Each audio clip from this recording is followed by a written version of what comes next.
Good evening. For those of you unfamiliar with my work, every year I read through every issue of every English language nutrition journal in the world so you don't have to. Every year, my talks are brand new because every year the science is brand new.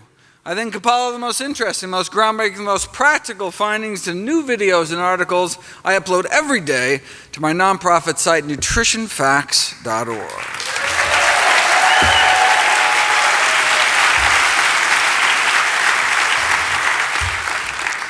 Everything on the website is free. There's no ads, no corporate sponsorship, strictly non-commercial, not selling anything. Just put it up as a public service, as a labor of love. New videos and articles every day on the latest in evidence-based nutrition. In my 2012 review, I explored the role diet may play in preventing, treating, and reversing our deadliest diseases. In 2013, I covered the most common conditions. In 2014, I went through our leading causes of disability. This year, I'd like to address some of our most dreaded diseases, and cancer tops the list in the latest Gallup poll. The number one cancer killer in the United States of both men and women is lung cancer. But if you look at the rates of lung cancer around the world, they vary by a factor of 10. If there's nothing we could do to prevent lung cancer, you'd assume the rates would be about the same everywhere. I mean, if it just happened kind of randomly. But since there's a huge variation in rates, you assume there's some contributing cause. And indeed, we now know that smoking is responsible for 90% of lung cancer cases. So if you don't want to die of the number one cancer killer by just not smoking, you can take 90% of your risk and throw it out the window. Colorectal cancer is our second leading cause of cancer death, and for that there's an even bigger spread around the world. So it appears colon cancer doesn't just happen, something makes it happen. Well, if our lungs can get filled with carcinogens from smoke, maybe our colons are getting filled with carcinogens from food. Why do African Americans get more colon cancer than Native Africans? Why that population? Because colon cancer is extremely rare in Native African populations, like more than 50 times lower rates than Americans, white or black. And we used to think it was all the fiber that they were eating. However, the modern African diet is highly processed, low in fiber, yet there's been no dramatic increase in colon cancer rates. And we're not just talking low fiber intake, we're talking United States of America low fiber intake, down to around half the recommended daily allowance. Yet colon disease remains rare in Africa, still 50 times less colon cancer. Maybe it's because they're thinner and exercise more. No, they're not, and no, they don't. If anything, their physical activity levels may actually be lower than ours. So if they're sedentary like us, eating mostly refined carbs, few plant foods, little fiber like us, why do they have 50 times less colon cancer? Well, there is one big difference. The diets of both African Americans and Caucasian Americans is rich in meat, whereas the native Africans' diet is so low in meat and saturated fat. They have cholesterol levels averaging 139 compared to over 200 in the US. So yeah, they don't eat a lot of fiber anymore, but they continue to minimize meat and animal fat intake, supporting evidence that perhaps the most powerful determinants of colon cancer risk are the levels of meat and animal fat intake. So why do Americans get more colon cancer than Africans? Maybe the rarity of colon cancer in Africans is associated with their low animal product consumption. But why?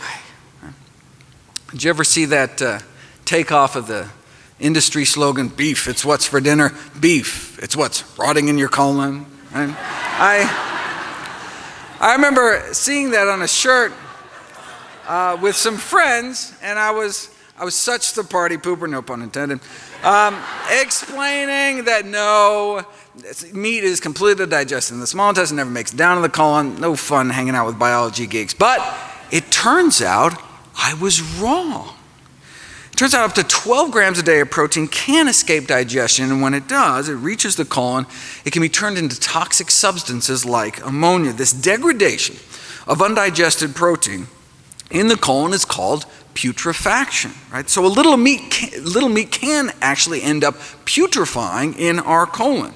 The problem is some of the byproducts of this putrefaction process can be toxic. The same thing happens with other animal proteins. If you eat egg whites, for example, some of that can putrefy too. You say, well, what are you saying? There's protein in plants too.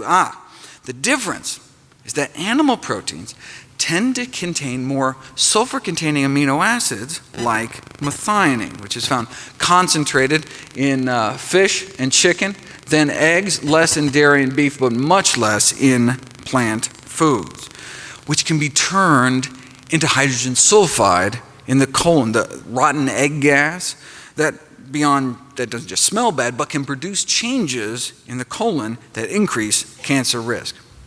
Now, there's a divergence of opinion as to whether it's the animal fat, cholesterol, or animal protein that's most responsible for the increased cancer risk, but as all three has been shown to have carcinogenic properties, but does it really matter since the diet high in one is high in the others?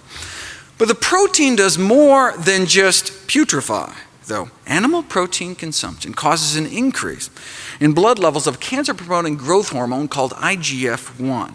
But remove meat, egg white, and dairy proteins from our diet, and our bloodstream can suppress cancer cell growth about 8 times better. An effect so powerful that Dr. Ornish and colleagues appeared able to reverse the progression of prostate cancer without chemo, without surgery, without radiation, just a plant-based diet and other healthy lifestyle changes. The link between animal protein and IGF-1 may help explain why those eating low-carb diets tend to die sooner. But not just any low-carb diets, specifically those based on animal sources, whereas actually vegetable-based low-carb diets were associated with a lower risk of death. Right? But meat-based low-carb diets are high in animal fat as well. So how do we know it wasn't the saturated fat and cholesterol that was killing people off? It had nothing to do with the animal protein. What we need is a study that follows a few thousand people and their protein intakes out for 20 years or so, and just see what happens. Who gets cancer, who doesn't, who lives longer. But there'd never been a study like that until now. 6,000 men and women over age 50 across the U.S. followed for 18 years, and those under age 65 with high protein intakes had 75% increase overall mortality, 4-fold increase in dying from cancer. But not all protein, specifically animal protein, right? Which makes sense given the higher IGF-1 levels in those eating excess protein. Eating animal protein increases IGF-1 levels, which increases cancer risk. The sponsoring university sent out a press release with a memorable opening line. That chicken wing you're eating could be as deadly as a cigarette.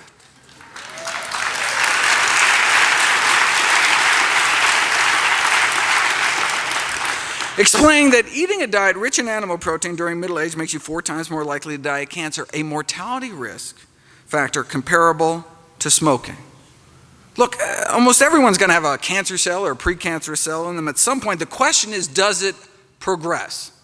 And that may depend on what we eat. See, most malignant tumors are covered in IGF-1 receptors, but if we have less IGF-1, the tumor may not progress. And it wasn't just more deaths from cancer. Middle-aged people who eat lots of proteins from animal sources were found to be more susceptible to early death in general. Crucially, the same did not apply to plant proteins like beans. And it wasn't the fat, it was the animal protein that appeared to be the culprit. So what was the response to this revelation that diets high in meat, eggs, and dairy could be as harmful to health as smoking? One nutrition scientist replied that it was wrong and potentially dangerous. Not the discovery that animal protein may be killing people, but the way they were telling people about it. It could damage the effectiveness of important public health messages. A smoker might think, why bother quitting if my cheese and ham sandwich is just as bad for me?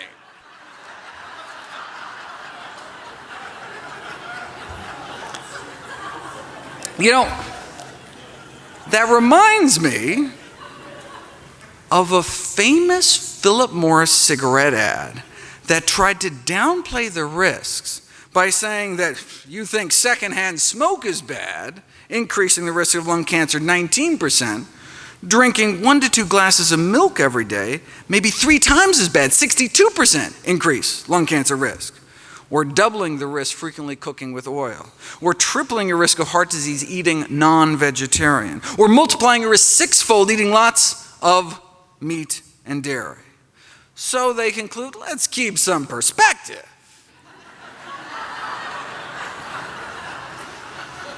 The risk of lung cancer, the risk of secondhand smoke may be well below the risk reported for other everyday activities. So breathe deep, basically. All right? And that's like saying, oh, don't worry about getting stabbed because getting shot is much worse. How about neither? 2 risks don't make a right.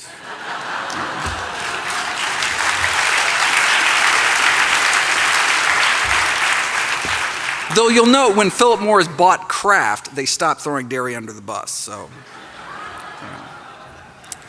the heme in the ham may also play a role. Heme iron is the form of iron found in blood and muscle and may promote cancer by catalyzing the formation of carcinogenic compounds. Cancer has been described as a ferrotoxic disease, a disease in part of iron toxicity. Iron is a double-edged sword. Iron deficiency causes anemia, but excessive iron may increase cancer risk by acting as a pro-oxidant, generating free radicals that may play a role in a number of dreaded diseases like stroke. But look, only the heme iron, the blood and muscle iron, right? Not the non-heme iron that predominates in plants. Same with heart disease, only the heme iron. Same with diabetes, only the heme iron. And same with cancer.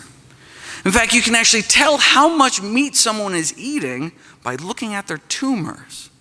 To characterize the mechanisms underlying meat-related lung cancer development, they asked lung cancer patients how much meat they were eating and examined the gene expression patterns in their tumors and identified a signature pattern of heme-related gene expression.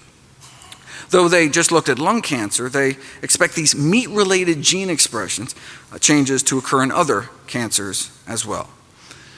The safest form of iron, then, is non-heme iron, found naturally in abundance in whole grains, beans, split peas, chickpeas, and lentils, dried fruit, nuts, and seeds. How much money can be made on beans, though? So the food industry came up with blood-based crisp bread made out of rye and cattle and pig blood. One of the most concentrated sources of heme iron, about 2/3 more than chicken blood, though. If blood-based crackers don't sound appetizing, they do have cow blood cookies or blood-filled biscuits. The filling does end up dark-colored, chocolate-flavored paste with a very pleasant taste. Dark colored because spray-dried pig's blood can have a darkening effect on a food product's color, but the worry is not the color or the taste, it's the heme iron, which because of the potential cancer risk is not considered safe to add to foods for the general population. This reminds me of nitrosamines, a class of potent carcinogens found in cigarette smoke. They are considered so toxic that carcinogens of this strength in any other consumer product destined for human consumption would be banned immediately. And if that were the case, they would have to ban meat. One hot dog has as many nitrosamines and nitrosamines as 5 cigarettes. And these carcinogens are also found in fresh, unprocessed meat as well, beef, chicken, pork. But practice meatless Mondays and you can wake up Tuesday morning with nearly all these carcinogens washed out of your system. So toxic, nitrosamines should be banned immediately, but are still allowed for sale in cigarettes and meat because the carcinogens are found there naturally, right? It'd be illegal to add them, but hey, if they're found there, right? Just like the heme iron, not safe enough to expose the general population to, but allowed for sale at the deli counter.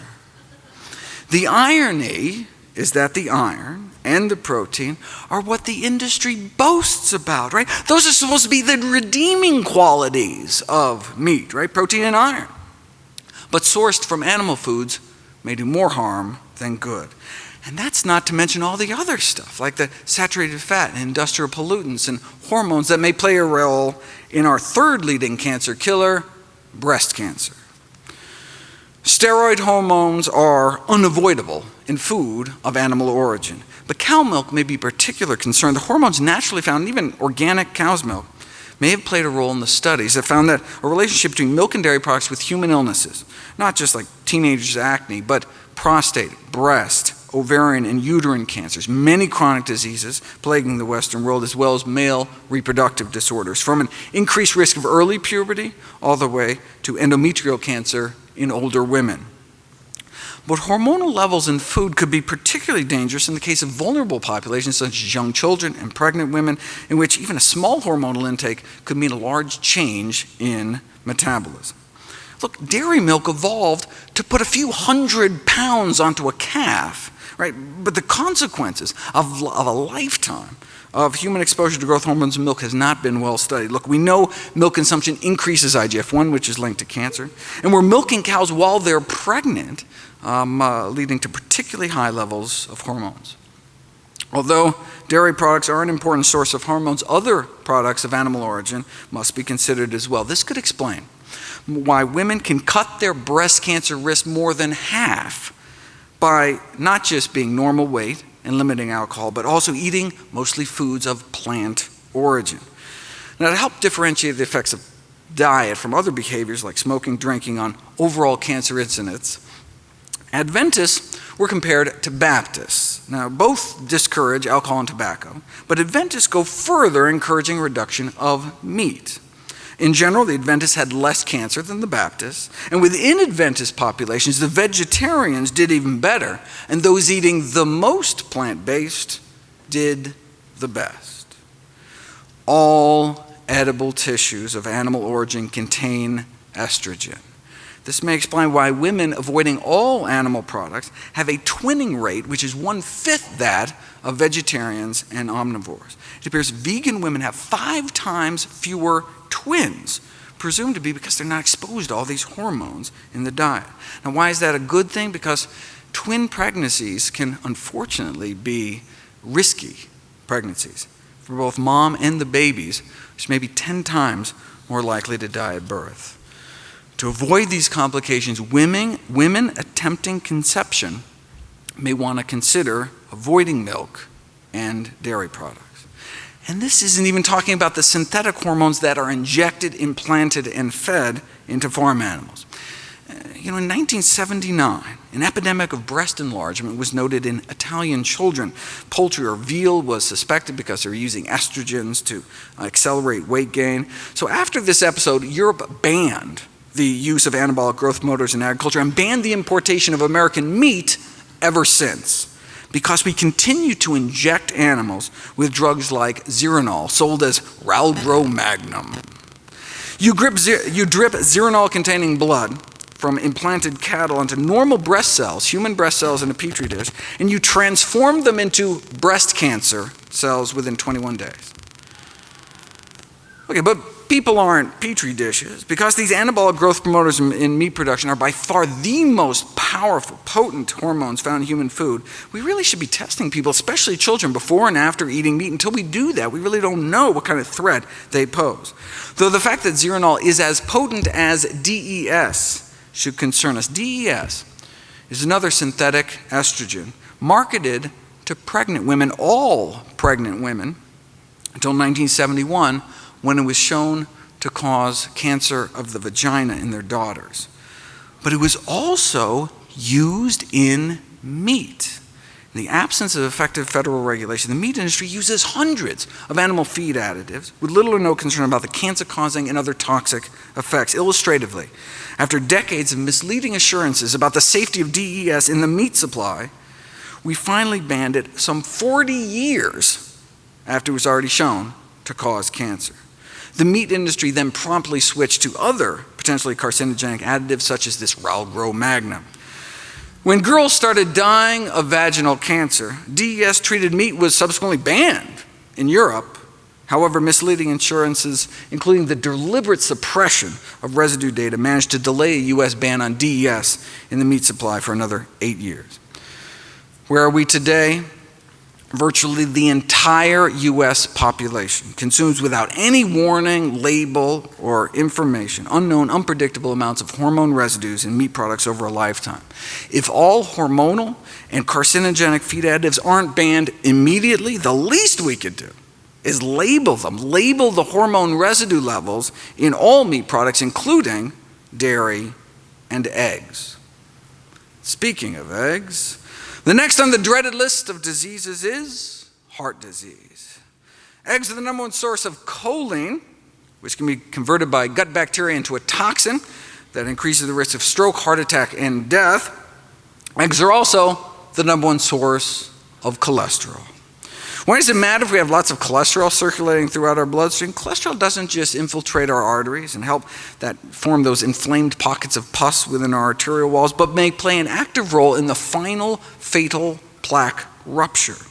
Cholesterol crystals may actually pop our plaque. If you look at ruptured plaques from autopsies, they're filled with cholesterol crystals protruding from the plaque. Cholesterol in the plaque may get so supersaturated that it reaches a point like it crystallizes like rock candy. And the growing crystals may then burst the plaque open. Here's a cholesterol crystal shooting out the top of a test tube. When you look at the tips of the crystals under a microscope, they are sharp, jagged needles. They placed a thin membrane over the top of the test tube to see if the needles would poke through. And indeed, the sharp tips of the cholesterol needles cut through the membrane. So they showed that as cholesterol crystallizes, the peak volume then increases rapidly, and then sharp tipped crystals can cut through and tear membranes, suggesting there's this crystallization of supersaturated cholesterol in atherosclerotic plaques that can induce those final ruptures. And indeed, that's what you see on autopsy. All patients who died of acute heart attacks had these perforating cholesterol crystals like this, sticking out of their plaques, but no crystals were found perforating the arteries of people with severe atherosclerosis that first died of other kind of non-cardiac causes. This can explain why dramatically lowering cholesterol levels with diet and drugs if necessary can reduce the risk of fatal heart attack by pulling cholesterol out of the artery wall, decreasing the risk of crystallizing these cholesterol needles that can then pop the plaques in our arteries. High cholesterol can also cause what's called fatty liver disease, our next global chronic disease epidemic. Fatty deposits in our liver can trigger inflammation and result in liver cancer, failure, and death. And again, it may be these crystals, cholesterol crystals, triggering the progression of fatty liver into serious hepatitis. We're talking dietary cholesterol, the cholesterol people eat in eggs and other animal products. Strong association between cholesterol intake and hospitalization and death from cirrhosis and liver cancer. And beyond just the crystals, dietary cholesterol may oxidize and directly cause toxic and carcinogenic effects. You know, it was not appreciated until recently that the average cholesterol in the United States, the so-called normal levels, were actually abnormal, accelerating the blockages in our arteries and putting a large fraction of the normal population at risk. Having a normal cholesterol in a society where it's normal to drop dead of a heart attack, not necessarily a good thing. Normal cholesterol levels may be fatal cholesterol levels. In cholesterol lowering, moderation kills. Even if all Americans kept their total cholesterol below the recommended 200, millions would develop coronary artery disease. Strong evidence shows we need to keep our total cholesterol under at least 150 to stem the epidemic. What kind of evidence? Well, in many cultures, coronary disease is practically unheard of when total serum cholesterol under 150. Here in the US, the famous Framingham Heart Study, few under 150 developed heart disease and none died from it. We cannot continue to have these public and private organizations at the forefront of health leadership recommending to the public a dietary plan that guarantees that millions will perish of the very disease that the guidelines are supposed to prevent. The reason given by health authorities to not tell people the truth, for not advocating what the science shows is best, was that it might frustrate the public. who may have difficulty getting their cholesterol levels that low. Right?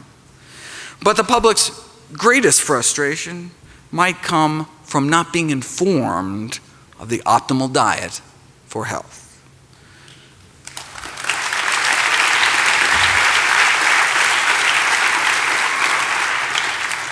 Heart disease can be reversed with a plant-based diet. The evidence justifies igniting a social movement. Let the people lead, and eventually the government will follow. You know, some criticize plant-based diets for being extreme. You want extreme, though? Check out the consequences of our present diet. Having a breastbone sawed in half for bypass surgery, or having a stroke that renders one mute, or having a breast, colon, prostate, or rectum removed for cancer. Now that's extreme. Bean burrito, easy, right?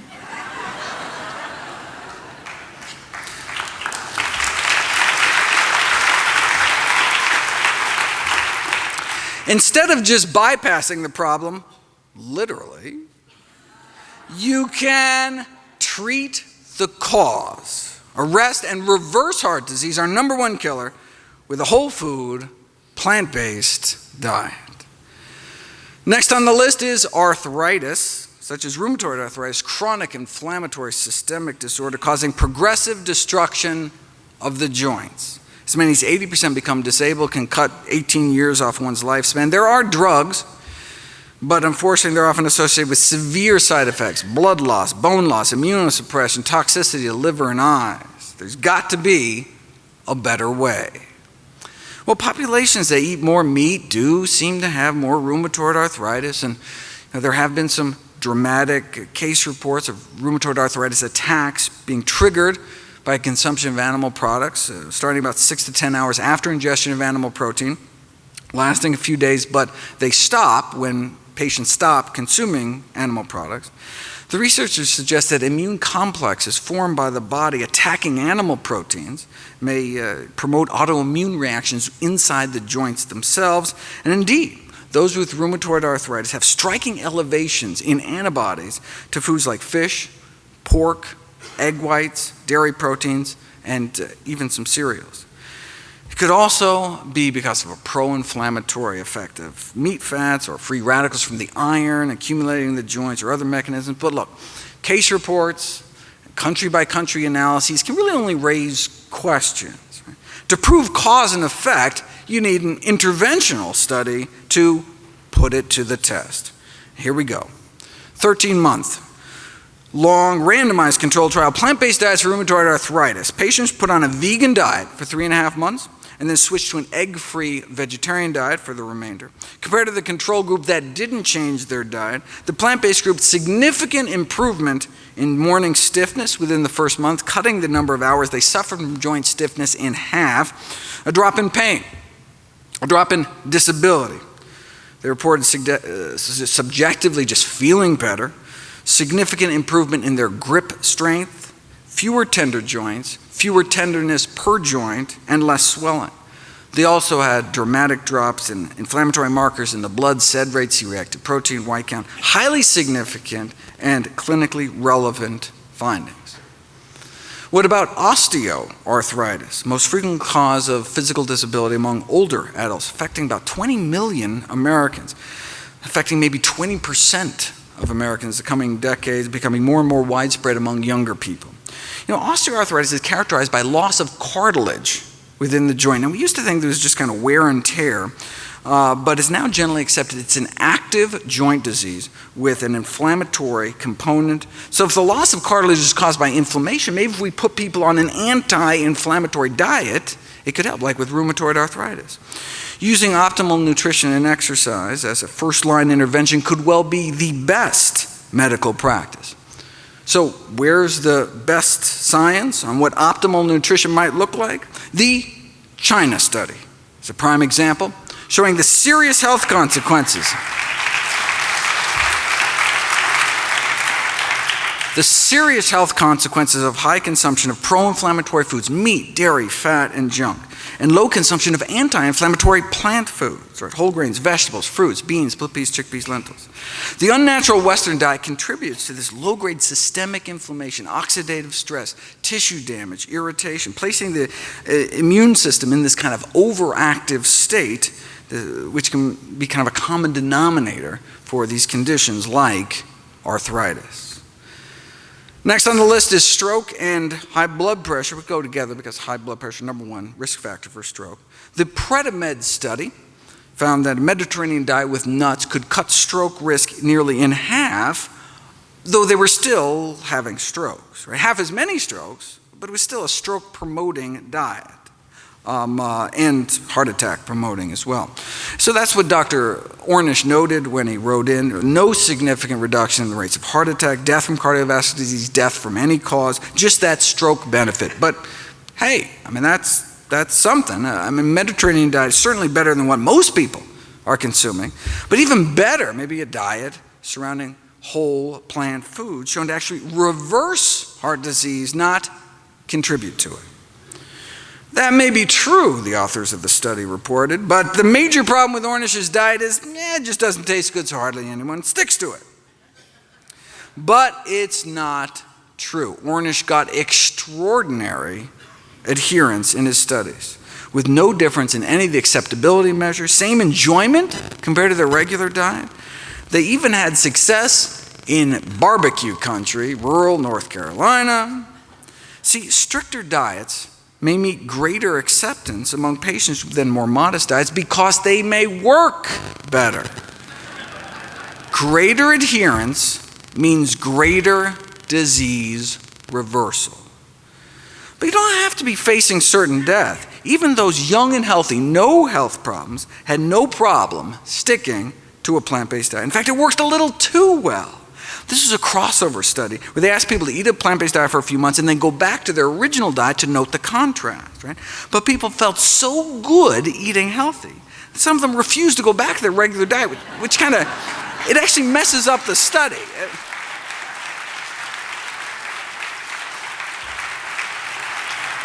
So they were, losing weight with no calorie counting or portion control. They had more energy. Their periods got better digestion, better sleep. And many were like, no way, we're not going back, right? But if doctors just presume people aren't going to eat this way, self-fulfilling prophecy. Right? Just like smoking doctors are less likely to tell their patients to stop smoking, and couch potato docs are less likely to counsel exercise or things like fruits and vegetables, we need to role model healthy behavior. This greatly enhances our credibility and effectiveness. Gone are the days of traditional authority when the fat physician, dropping cigarette ash down his gravy-stained vest, could credibly prescribe a change in behavior. One reason why plant-based diets can save so many millions is because the number one risk factor for death in the world is high blood pressure, laying to waste 9 million people every year. In the United States, killing off more than 1,000 a day, 400,000 Americans dead every year. High blood pressure affects like 78 million Americans. It's 1 in 3 of us, and as we age, our pressures creep higher and higher, such that by age 60, strikes more than half. If it affects most of us when we get older, maybe it's less a disease and more just kind of a natural, inevitable consequence of aging. No. We've known for nearly a century that high blood pressure need not occur. Researchers measured the blood pressure of 1,000 people in rural Kenya who ate a diet centered around whole plant foods, whole grains, beans, vegetables, fruit, dark green leafy vegetables. Now, up until age 40, the blood pressures of the rural Africans about the same as Europeans and Americans, 120s over 80s. But as Westerners age, their pressures creep up such that by the age 60, the average person is hypertensive, exceeding 140 over 90. What about those eating plant-based? Their pressures improved with age. Not only did they not develop hypertension, their blood pressures actually got better. Now, this whole 140 over 90 thing is arbitrary. Just like studies show that lower the cholesterol, the better. Really no safe level above 150. Blood pressure studies also support this kind of lower the better approach to blood pressure reduction. Even people starting out with blood pressures under 120 over 80 appear to benefit from blood pressure reduction. So the ideal blood pressure, the no benefit from reducing it further blood pressure, is actually 110/70. Is it even possible to get blood pressures down to 110/70? It's not just possible, it's normal for those eating healthy enough diets. Over 2 years at a rural Kenyan hospital, 1,800 patients are admitted. How many cases of high blood pressure did they find? 0. Wow, so they must have had low rates of heart disease. No, they had no rates of heart disease. Not low risk, no risk. Not a single case of arteriosclerosis, our number one killer, was found. Rural China, too. About 110/70 their entire lives. Now, look, Africa, China, vastly different diets, but what they share is the common theme that they're plant-based day to day, with meat only eaten kind of on special occasions. Now, why do we think it's the plant-based nature of their diet that was so protective? Because in the Western world, as the American Heart Association has pointed out, the only folks really getting down that low are the strict vegetarians, coming in at about 110/65. So, does the American Heart Association recommend a strict vegetarian diet? No, they recommend the DASH diet. The DASH diet has been described as a lacto-vegetarian diet, but it's not. It emphasizes fruits and vegetables and low-fat dairy, but just a reduction in meat. Why not vegetarian? I mean, we've known that for decades, food of animal origin highly significantly associated with blood pressure. In fact, you can take vegetarians, pay them enough to eat meat, and you can see their blood pressures go right up. So when the DASH diet was created, were they just not aware of this landmark research done by Harvard's Frank Sachs? No, they were aware. The chair of the design committee that came up with the DASH diet was Frank Sachs. See, the DASH diet was explicitly designed with the number one goal of capturing the blood pressure lowering benefits of the vegetarian diet, yet contain enough animal products to make it palatable to the general public. In fact, Sachs found that the more dairy vegetarians ate, the higher their blood pressures went, but you have to make the diet acceptable. Recent meta-analysis found that vegetarian diets were good, but strictly plant-based diets may be better. Vegetarian diets in general confer protection against cardiovascular disease, some cancers, and death, but completely plant-based diets seem to offer additional protection for obesity, hypertension, type 2 diabetes, and heart disease mortality. Based on a study of 89,000 Californians, those eating meat-free diets appeared to cut the risk of high blood pressure in half, but those eating meat-free, egg-free, and dairy-free diets cut their risk 75%. Now, if, however, you're eating a whole food plant-based diet and still not hitting 110/70, there are a few plants recently found that may offer additional protection. Randomized placebo-controlled study found that a cup of hibiscus tea with each meal significantly lowers blood pressure. In fact, tested head-to-head against a leading blood pressure drug called Captopril, 2 cups of hibiscus tea every morning, as effective as the drug. Another randomized placebo-controlled trial found a few tablespoons of ground flax seeds a day induced one of the most potent antihypertensive effects ever achieved in a dietary intervention, 2 to 3 times more powerful than instituting an endurance exercise program. There's no reason you can't do both. Red wine may help, but only if the alcohol has been taken out. Sorry. Raw vegetables or cooked, and the answer is both, though raw may actually work better. Kiwi fruit didn't seem to work at all, even though the study was actually published by a kiwi fruit company. Maybe they should have taken direction from the California Raisin Marketing Board, who came out with this study showing that raisins can reduce blood pressure, but only apparently compared to fudge cookie, Cheez-Its, and Chips Ahoy. They know like the big pharma trick of choosing the right control group. Next on the dreaded list is diabetes and vision loss, which go together since diabetes is the leading cause of preventable middle-aged blindness.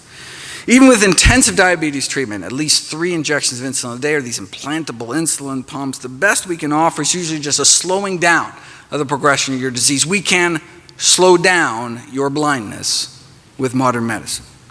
But a half century ago, Kempner at Duke proved you could reverse it with an ultra-strict plant-based diet, mostly rice and fruit. 44 consecutive patients with diabetic retinopathy, 30% of their cases, their eyes improved from like this to that. That's not supposed to happen. Diabetic retinopathy was considered a sign of irreversible damage. What does this mean in real life? Unable to even read headlines to normal vision. How do we treat diabetic retinopathy these days? With steroids and other drugs injected straight into the eyeball. And if that doesn't work, there's always pan-retinal laser photocoagulation, in which laser burns are placed over nearly the entire retina. Surgeons literally burn out the back of your eyeball. Now, why would they do that? Well, one theory is about if you kill off most of the retina, the little remaining piece you have will get more of the blood flow. Now, when I see this, along with Kempner's work, I can't help but feeling like history's been reversed. Like, yeah, can you believe 50 years ago we had that barbaric burn out your socket surgery, but now, thankfully, we know that through dietary interventions alone, we can sometimes reverse the blindness, right? But instead of learning, medicine seems to have forgotten. The most efficient way to avoid diabetic complications is to simply eliminate the diabetes in the first place, which is often feasible with a healthy enough diet. Plant-based diet beat out the conventional American Diabetes Association diet in a head-to-head randomized controlled clinical trial without restricting portions, no calorie or carb counting. A review of all such studies found that those following plant-based diets experienced better improvements compared to those diets that include animal products. But this is nothing new. The successful treatment of type 2 diabetes with a plant-based diet was demonstrated back in the 1930s, showing that a diet centered around vegetables, fruits, whole grains, and beans, more effective in controlling diabetes than any other diet. Randomized controlled trial. After 5 years, no big change in the control group, but the plant-based group, insulin needs were cut in half, and a quarter ended up off of insulin altogether. Now, this was a low-calorie diet, though, so maybe their diabetes just got better because they lost weight. To tease that out, what we would need is a study where they switch people to a healthy diet but force them to eat so much food that they'd actually maintain their weight. Then we could see if a plant-based diet had benefits independent of all the weight loss. We'd have to wait another 44 years, but here it is. Subjects were weighed every day, and they started losing weight. They were made to eat more food. In fact, so much food, some of the participants had trouble eating all. But eventually they adapted, and so no significant alterations in body weight despite restricting meat, dairy, eggs, and junk. Okay, so with zero weight loss, did plant-based diets still help? Here's the before and after insulin requirements of the 20 people that put on the diet. So the number of units of insulin they had to inject themselves before and after going plant-based. Overall, insulin requirements were cut about 60%, and half were able to get off insulin altogether, despite no change in weight. Now, how many years did this take? Was it 5 years like the other study? No, 16 days.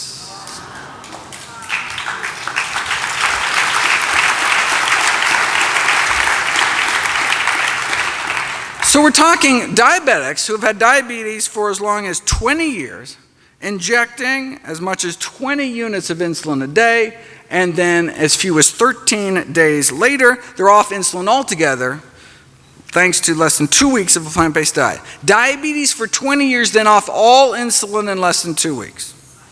Here's patient 15, 32 units of insulin on the control diet, and then 18 days later on none. Lower blood sugars on 32 units less insulin. That's the power of plants. And as a bonus, their cholesterol dropped like a rock too, in 16 days to under 150. Just like moderate changes in diet usually result only in modest reductions in cholesterol, asking patients with diabetes to make moderate changes achieves equally moderate results, which is one possible reason they end up on drugs, injections, or both. Right? Everything in moderation is a truer statement than people realize. Moderate changes in diet can leave one with moderate blindness, moderate kidney failure, moderate amputations, maybe just a few toes. Right? Moderation in all things is not necessarily a good thing. The more we as physicians ask from our patients, the more we are likely to get. The old adage, shoot for the moon, seems to apply, may be more effective than limiting patients to small steps that may sound more manageable but not sufficient to actually stop the disease. The only thing better than reversing diabetes is not get it in the first place. You know, that study that purported to show that diets high in meat, eggs, and dairy could be as harmful to health as smoking supposedly suggested that people under 65 who eat lots of animal protein 4 times as likely to die from cancer or diabetes. But if you look at the actual study, you'll see that's not true. Those eating a lot of animal protein didn't have just 4 times more risk of dying from diabetes. They had 73 times higher risk of dying from diabetes. As one eats more and more plant-based, there appears to be a stepwise drop in the rates of diabetes, down to 78% lower prevalence among those eating strictly plant-based, where protection building incrementally as one moved from eating meat daily to less than daily, right? To just fish, to no meat, to no eggs and dairy either. Similar pattern was found for the leading cause of vision loss among elderly, cataracts, right? This suggests it's not all or nothing. Any steps we can make towards eating healthier may accrue benefits. But why? Why is total meat consumption associated with higher risk of diabetes, especially processed meat, particularly poultry? Well, there's a whole list of potential suspects, culprits in meat. Yes, it may be the animal protein. Maybe it's the animal fat. Maybe it's the cholesterol. Maybe it's the iron leading to free radical formation, which can cause inflammation. Advanced glycation end products are another problem. They promote oxidative stress and inflammation, and food analyses show the highest levels of these so-called glycotoxins are found in meat. Here are the 15 most contaminated foods found with glycotoxin contamination. Chicken, pork, chicken, beef, beef, chicken, turkey, chicken, fish, beef, and McNuggets. I don't know if you can actually call that chicken, but all right. Though other foods from animal sources can also harbor these pro-oxidant chemicals. Now in this study, they fed diabetics foods packed with glycotoxins, chicken, fish, eggs, and their inflammatory markers shot up, like tumor necrosis factor, C-reactive protein. Thus in diabetics, these dietary AGEs can promote inflammatory mediators leading to tissue injury. The good news is that restricting these kinds of foods may suppress the inflammatory effects of these glycotoxins, may be kind of the missing link between increased consumption of animal fat and meat and the subsequent development of type 2 diabetes in the first place, as well as Alzheimer's disease, the final disease on our dreaded list. Dietary AGEs appear to be important risk factors for Alzheimer's disease as well. If you measure the urine levels of glycotoxins flowing through the bodies of older adults, those with the highest levels went on to suffer the greatest cognitive decline over the subsequent 9 years, as well as the greatest brain shrinkage, it's called cerebral atrophy, all helping to explain why those who eat the most meat may have triple the risk of getting dementia compared to long-time vegetarians. The bottom line is that the same diet that may help prevent the other dreaded diseases, cancer, heart attacks, arthritis, stroke, high blood pressure, diabetes, vision loss, may also help prevent brain loss and Alzheimer's as well. You know, one disease is not on the list is ALS, or Lou Gehrig's disease, which strikes healthy middle-aged people seemingly at random, holds little hope for treatment and survival. Although mental capacities stay intact, ALS paralyzes people, and most patients die within 3 years when they can no longer breathe or swallow. At any given time, 30,000 Americans are fighting for their lives. We each have about 1 in 400 chance of getting this disease in our lifetime. And it appears to be on the rise around the world. What causes it? Well, there's a neurotoxin produced by blue-green algae in our rivers, lakes, and oceans that ends up in seafood, which is currently a strong contender as the cause of, or at least a major contributor to ALS and maybe Alzheimer's and Parkinson's as well. Researchers in Miami found this BMAA neurotoxin in the brains of Floridians that died of sporadic Alzheimer's and ALS. Significant levels in 49 out of the 50 samples from Alzheimer's and ALS patients. Same thing was found up in the Pacific Northwest and in the brains of those dying from Parkinson's disease. You can also apparently pick up more of this neurotoxin in the hair of live ALS patients compared to controls. So is this neurotoxin present in Florida seafood? Yes, in both freshwater fish, shellfish, oysters, bass, etc., and out into the bay. Not just in Florida. On up the eastern the seaboard, out in the Midwest. So this could explain ALS clusters around lakes in New Hampshire, or fish in Wisconsin, or blue crabs from the Chesapeake around where I live, or seafood eaters in France, or in the Finland's Lakeland district, or around the Baltic Sea, building up particularly in fish, mussels, and oysters. There is a general consensus that these harmful algal blooms are increasing worldwide, thanks in part to industrialized agriculture, which may increase the exposure to this neurotoxin, leading to possible increased risk of these horrible neurodegenerative diseases. With substantial and ever-growing evidence that this neurotoxin does play a role in the onset and progression of neurodegenerative diseases, the most important question is, what mode activity does BMAA exert? No, it's not. The most important question is, how do we reduce our exposure?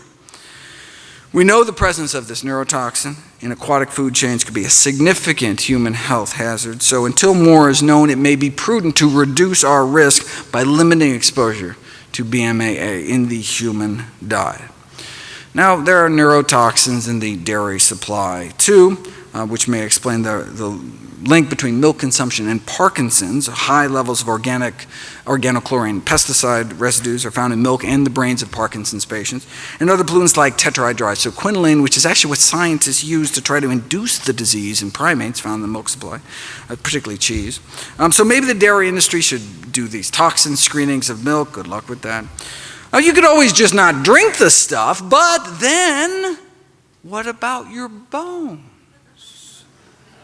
That's a marketing ploy. If you look at the science, milk does not appear to protect against hip fracture risk, whether drinking during the adult years or drinking during one's teen years. If anything, milk consumption was associated with a borderline increase in fracture risk in men. This suggests a partial explanation for the long-standing enigma that hip fracture rates are highest in populations with the greatest milk consumption. This enigma irked a Swedish research team puzzled by studies again and again had shown a tendency for higher risk of fracture with higher milk consumption. Well, there is a rare birth defect called galactosemia, where babies are born without the enzyme needed to detoxify the galactose in milk. So they end up with high levels of galactose in their bloodstream, which causes bone loss. So maybe the researchers figured, even in normal people that can detoxify the stuff, maybe it's not so good for the bones to be consuming all that galactose all day. And galactose doesn't just hurt the bones. That's what scientists use to cause premature aging in lab animals. They slip them a little galactose, shorten their lifespan, oxidative stress, inflammation, brain degeneration, just like 1 to 2 glasses of milk's worth of galactose a day. Well, we're not rats though, but given the high amount of galactose in milk, recommendations to increase milk intake for the prevention of fracture could be a conceivable contradiction. So they decided to put it to the test, looking at milk intake and mortality as well as fracture risk to test the theory. 100,000 men and women followed for up to 20 years, and milk drinking women had higher rates of death, more heart disease, significantly more cancer for each daily glass of milk. 3 glasses a day was associated with nearly twice the risk of death. They also had significantly more bone and hip fractures too. More milk, more fractures. Milk drinking men also had higher rates of death, For some reason, you never see any of this in any of the milk ads. I don't know. Okay, so where does this leave us? What are the common threads?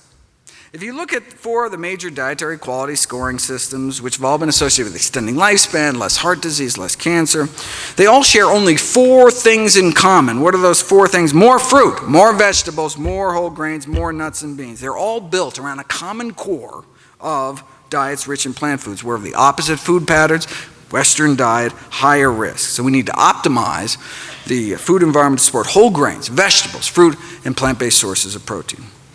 Taking the diet quality indexes to the logical conclusion, the most plant-based diet comes out the most healthy diet.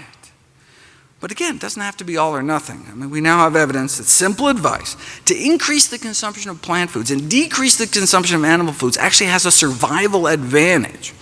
And boy, do we need it. In terms of life expectancy, the U.S. is down around 27th of the 34 leading free market democracies. People in Slovenia live a year longer than citizens of the United States. Why? Most deaths in the United States are preventable and related to nutrition. According to the most rigorous analysis of risk factors to date ever published, the number 1 cause of death in the United States and the number 1 cause of disability is our diet, bumping tobacco smoking to number 2. Smoking now only kills about 500,000 Americans a year, whereas diet now kills hundreds of thousands more. Let me end with a thought experiment. Imagine yourself a smoker in the 1950s. The average per capita cigarette consumption was about 4,000 cigarettes a year. Think about that. The average American smoked half a pack a day. The media was telling you to smoke, and famous athletes agreed. Even Santa Claus cared enough about your health to want you to smoke. I mean, you want to keep fit and stay slender, so you make sure to smoke. And eat hot dogs to stay trim, and eat lots of sugar to stay slim and trim, right? Less fattening than that apple. I mean, sheesh. I mean, come on. Though apples do connote goodness and freshness, reads one internal tobacco industry memo, which brings up many possibilities for a youth-oriented cigarette. Oh, shameless. All right. In addition to staying fit and slender and soothing your throat, for digestion's sake, you smoke. I mean, no curative power is claimed for Philip Morris, but an ounce of prevention is worth a pound of cure, so safe than sorry, better smoke. Like eating, smoking was a family affair. Gee, Mommy, you sure enjoy your Marlboro. You're darn tootin'. Just one question, Mom. Can you afford not to smoke Marlboros? Your kids were giving you cigarettes in the 50s. Even your dog was giving you cigarettes. Blow in her face and she'll follow you anywhere.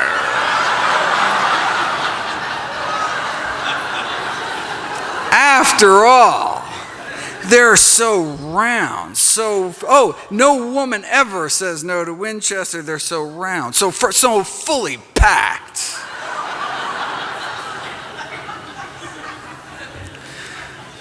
After all, John Wayne smoked them until he got lung cancer and died. Even the paleo folks were smoking. And so were the doctors. Yes, no, look, this is not to say there wasn't controversy within the medical profession. Yes, some, doctors smoke Camels, but other physicians preferred Luckies, so there actually was disagreement. There was, eminent doctors on high and impartial medical authority call for Philip Morris. Even the specialists could not agree which cigarette was better for your throat, so best to stick to the science, right? And more scientists smoke this brand, actually. This should not be rocket science, right? But even the rocket scientists have their own brand for the man who thinks for himself, right? What was the government saying? Smoke Luckies. I mean, who wouldn't want to give their throat a vacation, right? Not a single case of throat irritation. How could your nose or throat be adversely affected when cigarettes are just as pure as the water you drink? Look, and if you do get irritated, no problem. Your doctor can write you a prescription for cigarettes. This is from the Journal of the American Medical Association. After all, don't smoke is advice hard for patients to swallow. Reminds me of a recent survey of doctors who found the number one reason doctors don't prescribe heart-healthy diets today was their perception that patients fear being deprived of all the junk they're eating. Right? After all, Philip Morris reminded us, we want to keep our patients happy. To make a radical change in habit would do harm. You're a doctor, you don't harm your patients. The tobacco industry gave these medical journals big money to run ads like these. Not a problem, though Philip Morris claims come from completely reliable sources based on studies by recognized authorities published in leading medical journals, even kindly offering to sell free packs of cigarettes to doctors so they can test them out themselves. So see you at the next AMA convention in the Smokers Lounge. What did the American Medical Association have to say for itself? Well, like most other medical journals, they accepted tobacco ads. They have yet to see an autopsy, the official editorial board said, with a single lesion with a Marlboro lesion on it, right, label on it. So when mainstream medicine is saying smoking on balance may be beneficial for you, when the American Medical Association is saying that, then where could you turn back then if you just wanted the facts? What's the new data advanced by science? She was too tired for fun, and then she smoked a Camel. Babe Ruth spoke of proof positive medical science, that is, when he still could speak before he died of throat cancer. Now, some of the science did leak out, causing a dip from about 11 cigarettes a day per person down to about 10. But those that got scared could always choose the cigarettes that take the fear out of smoking, right? Or even better, choose the cigarette that gives you the greatest health protection. Now, if by some miracle there was a smokingfacts.org website back then that could deliver the science directly, bypassing commercially corruptible institutional filters, you would have become aware of studies like this.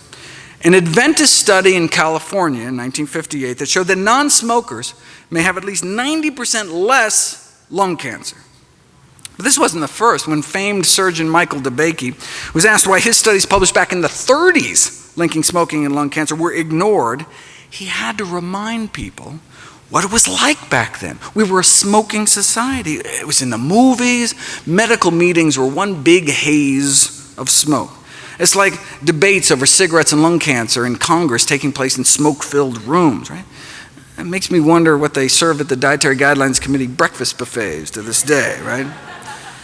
A famous statistician by the name of Ronald Fisher railed against what he called propaganda to convince the public that cigarette smoking was dangerous.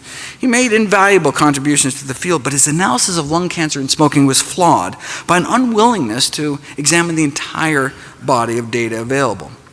Now, his smoke screen may have been because he was a paid consultant to the tobacco industry, all right, but also because he himself was a smoker, right? Part of his resistance may have been to the association, may have been because of his own fondness for smoking, which makes me wonder about some of the favorite foods that nutrition researchers may have of this day, right?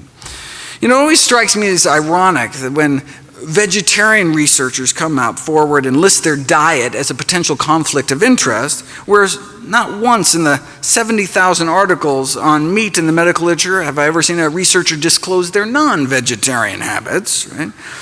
Because it's normal, just like smoking was normal. So back to our thought experiment. If you're a smoker in the 50s in the know, what do? With access to the science, you realize that the best available balance of evidence suggests that your smoking habit not good for you, right? So, do you change your smoking habits or do you wait? If you wait until your physician tells you between puffs to quit, you may have cancer by then. If you wait until the powers that be officially recognized it, like the Surgeon General did in the subsequent decade, you could be dead by then. It took 25 years for the Surgeon General report to come out. It took more than 7,000 studies and the deaths of countless smokers before the first Surgeon General report against smoking was finally released in the 1960s. You'd think maybe after the first, maybe 6,000 studies, it would maybe give people a little heads up or something. Powerful industry. One wonders how many people are currently suffering needlessly from dietary diseases. Maybe we should have stopped smoking after the 700th study like this. With so much money and personal habit at stake, well, there's always going to be dissenters. But given the seriousness of the disease, the sum total of evidence, we shouldn't wait to put preventive measures in place. As a smoker in the 50s, on one hand, you had all of society, the government, the medical profession itself telling you to smoke. And on the other hand, the science, if you were lucky to know about studies like this. Right? Now fast forward 55 years. You know, there's a new Adventist study out of California warning Americans about the risks of something else they may be putting into their mouth. It's not just that one study, right? According to the latest review, the total sum of evidence suggests that mortality from all causes put together, many of the dreaded diseases, ischemic heart disease, cerebrovascular diseases like stroke, significantly lower in those eating meat-free diets, in addition to less cancer and diabetes. So instead of going along with America's smoking habits in the 50s, imagine you or someone you know going along with America's eating habits today. What do? With access to the science, you realize that the best available balance of evidence suggests that your eating habits are probably not good for you. If you wait until your physician, between bites, tells you to change your diet, it could be too late. Right? In fact, even after the Surgeon General's report, the medical community still dragged their feet. The AMA actually went on record withholding support from the Surgeon General report. They didn't endorse it. Could it have been because they had just received $10 million from the tobacco industry? Okay, so look, we know why the AMA may have been sucking up to the tobacco industry, but why weren't individual doctors speaking out? Well, there were a few gallant souls ahead of their time, just as there are today, standing up against industries killing millions, but why not more? Maybe it's because the majority of physicians themselves smoke cigarettes, just like the majority of physicians today eat foods that contribute to our epidemic of dietary disease. What was the AMA's rallying cry back then? Everything in moderation. Sound familiar? Extensive scientific studies prove smoking in moderation. Okay. Today, the food industry used the same tobacco industry tactics, supplying misinformation, twisting the science. The same scientists for hire paid to downplay the risks of secondhand smoke and chemicals are the same hired by the National Confectioners Association to downplay the risks of candy, and the same hired by the meat industry to downplay the risks of meat. Consumption of animal products and processed foods cause at least 14 million deaths around the world every year. 14 million deaths. 14 million people dead every year. This is not a failure of individual willpower, says the Director General of the World Health Organization. This is a failure of political will to take on big business, which is a formidable opposition. Food governments are willing to prioritize health over big business. As we learned from the experience with the tobacco industry, a powerful corporation can sell the public just about anything. If there's one thing we learned from the tobacco experience, wrote one district judge, it's how powerful profits can be a motivator, even at the cost of millions of lives and unspeakable suffering. It may have taken 25 years for the Surgeon General report to come out, still longer for mainstream medicine to get on board, but now there are no longer ads encouraging people to inhale to their heart's content. Now there are ads from the CDC fighting back. Food-wise, there was meat for health defense, or nourishing bacon, or doctors prescribe meat, or soda for that matter. Thank heavens tricks are habit forming, right? Now, just like there were those in the 30s, 40s, and 50s on the vanguard trying to save lives, today there are those turning ads about what you can do with pork butt to what the pork can do to your butt. The Physicians Committee for Responsible Medicine's Meat is the New Tobacco campaign, right? As Dr. Barnard tried to get across in an editorial published in the American Medical Journal Association's Journal of Ethics, plant-based diets can now be considered the nutritional equivalent of quitting smoking. How many more people have to die, though?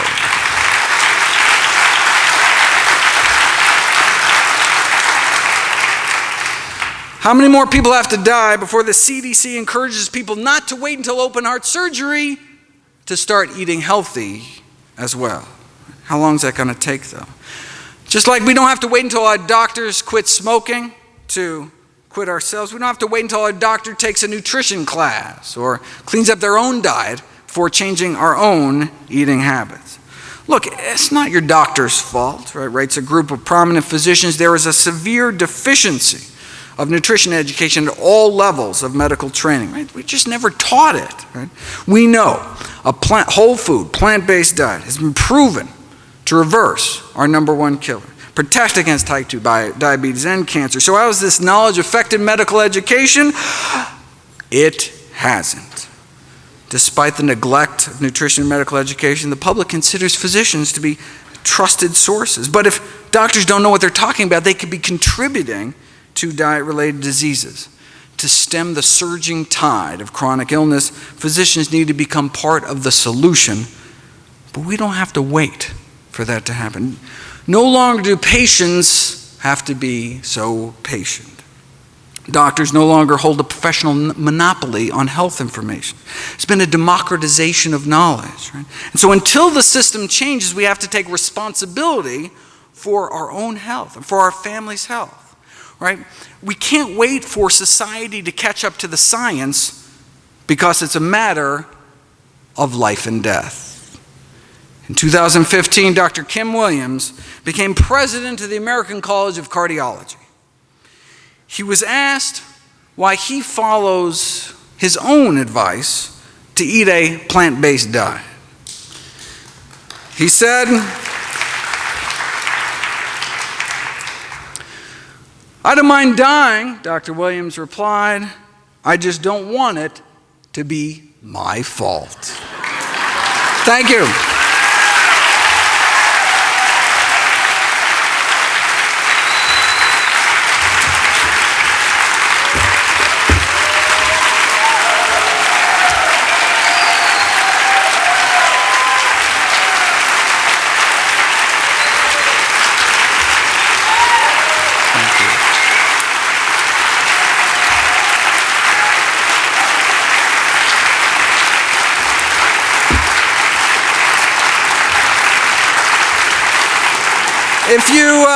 If you missed last year's talk, I have it on DVD, and the year before that, and the year before that. You should have come to Summerfest, that's it. But as well as 25 other DVDs, all proceeds from the sale of my books, DVDs, speaking engagements, all goes to charity. Speaking of which, mark your calendars. December 8th of this year, new book coming out, How Not to Die.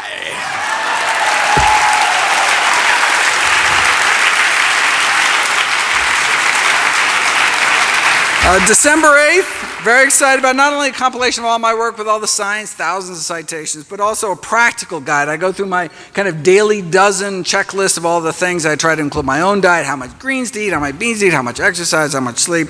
I'm working on it for over a year. Can't wait for everyone to read it. And in the meantime, all my work is available free at nutritionfacts.org. Thanks again. I want to say something. We are so fortunate to have Dr. Greger with us. I don't think there's anyone else on the planet that could do what you do. Thank you so much. And we are honored for you to debut this with us every year. Thank you so much.